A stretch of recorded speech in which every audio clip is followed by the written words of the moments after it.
ঘরবাড়ি জ্বালিয়ে দেওয়ার রাজনীতি প্রমোট করে দেশকে গৃহযুদ্ধের দিকে ঠেলে দেওয়া হচ্ছে অভিযোগ করে সরকারের উপর জনগণের আস্থা নেই বলে মন্তব্য করেছেন জাতীয় পার্টির চেয়ারম্যান জি.এম. কাদের।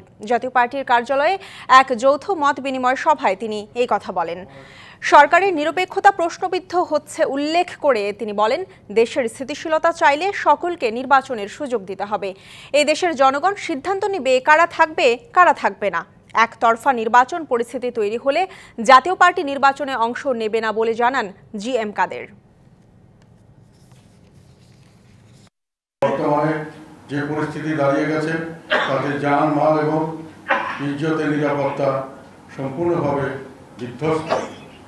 কেউ কোনো সময় নিশ্চিতভাবে বলতে পারবেন না যে উনি নিরাপদ আছেন। সম্পূর্ণ কার্যক্রমের মধ্যে একটা বিশৃঙ্খলা আমরা লক্ষ্য করছি। সবকিছু মনে হচ্ছে যেন ভেঙে পড়ছে।